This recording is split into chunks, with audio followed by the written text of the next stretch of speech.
Tonight, more than 200 years after a former colony won the right to determine its own destiny, the task of perfecting our union moves forward.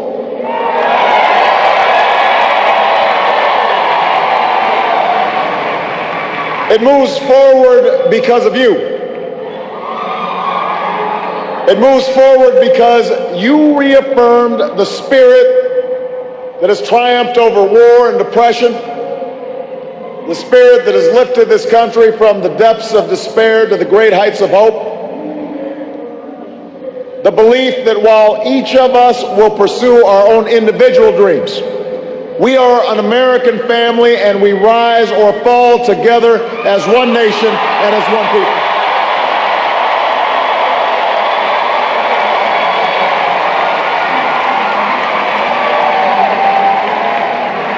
Tonight, in this election, you, the American people, reminded us that while our road has been hard, while our journey has been long, we have picked ourselves up. We have fought our way back. And we know in our hearts that for the United States of America, the best is yet to come.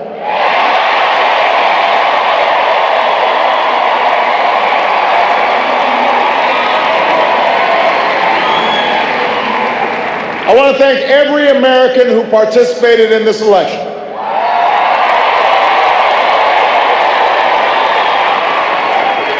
Whether you voted for the very first time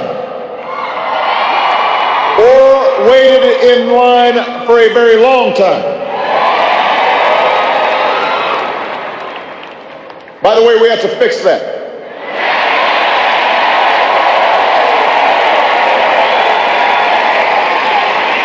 Whether you pounded the pavement or picked up the phone.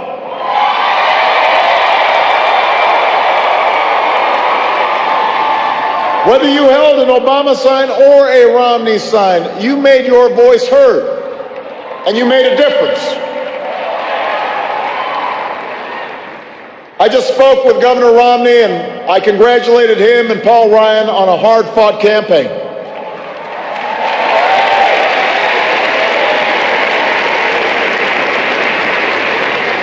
We may have battled fiercely, but it's only because we love this country deeply, and we care so strongly about its future. From George to Lenore to their son Mitt, the Romney family has chosen to give back to America through public service, and that is a legacy that we honor and applaud tonight.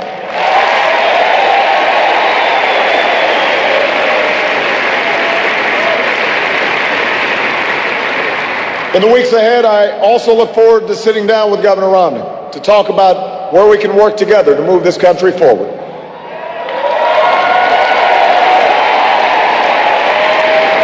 I want to thank my friend and partner of the last 4 years, America's happy warrior, the best vice president anybody could ever hope for, Joe Biden.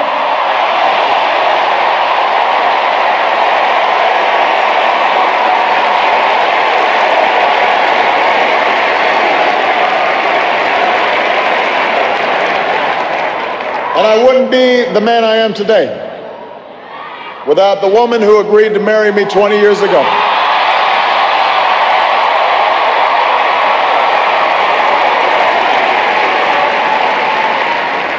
Let me say this publicly, Michelle, I have never loved you more. I have never been prouder to watch the rest of America fall in love with you too, as our nation's First Lady.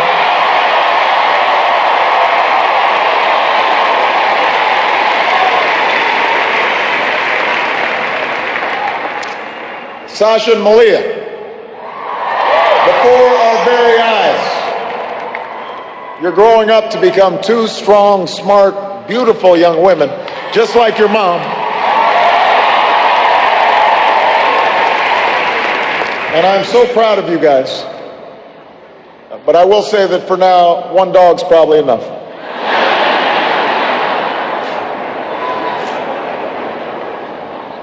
to the best campaign team and volunteers in the history of politics.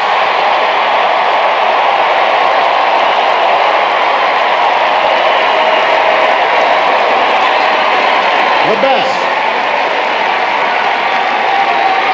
The best ever.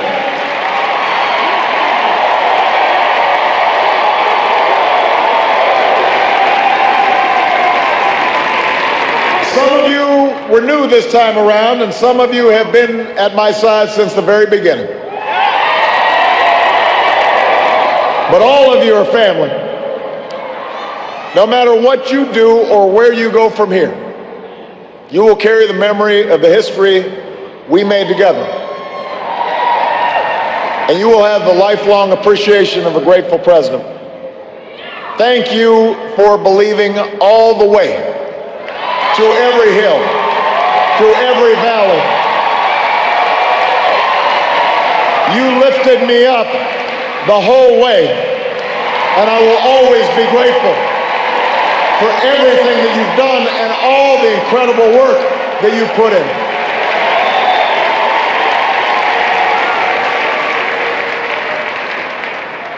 I know that political campaigns can sometimes seem small, even silly.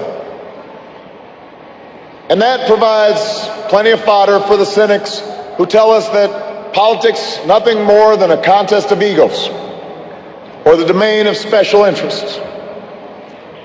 But if you ever get the chance to talk to folks who turned out at our rallies and crowded along a rope line in a high school gym, or saw folks working late at a campaign office in some tiny county far away from home, you'll discover something else.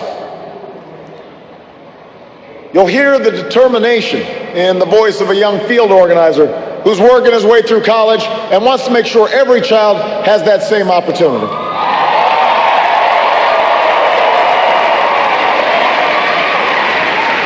You'll hear the pride in the voice of a volunteer who's going door to door because her brother was finally hired when the local auto plant added another shift.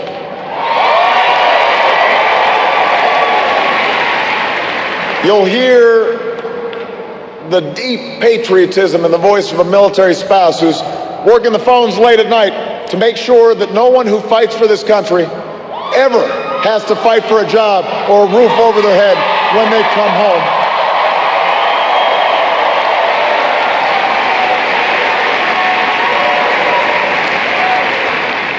That's why we do this. That's what politics can be. That's why elections matter. It's not small, it's big. It's important. Democracy in a nation of 300 million can be noisy and messy and complicated. We have our own opinions. Each of us has deeply held beliefs. And when we go through tough times, when we make big decisions as a country, it necessarily stirs passions, stirs up controversy. That won't change after tonight, and it shouldn't. These arguments we have are a mark of our liberty. And we can never forget that as we speak, people in distant nations are risking their lives right now just for a chance to argue about the issues that matter. The chance to cast their ballots like we did today.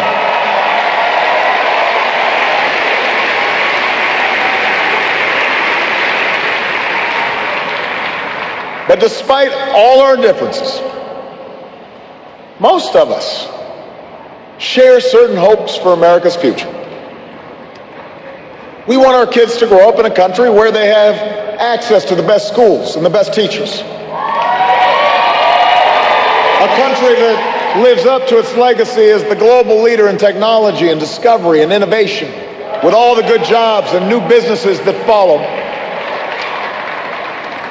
We want our children to live in America that isn't burdened by debt, that isn't weakened by inequality, that isn't threatened by the destructive power of a warming planet.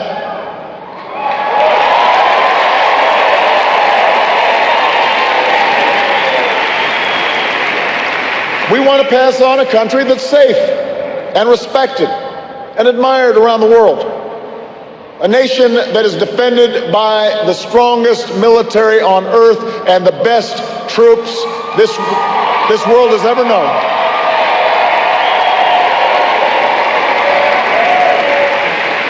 But also a country that moves with confidence beyond this time of war to shape a peace that is built on the promise of freedom and dignity for every human being. We believe in a generous America, in a compassionate America, in a tolerant America, open to the dreams of an immigrant's daughter who studies in our schools and pledges to our flag.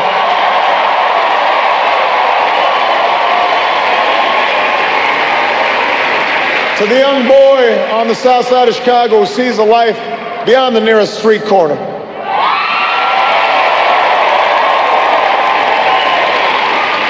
To the furniture worker's child in North Carolina who wants to become a doctor or a scientist, an engineer or an entrepreneur, a diplomat or even a president. That's the future we hope for. That's the vision we share. That's where we need to go. Forward. That's where we need to go.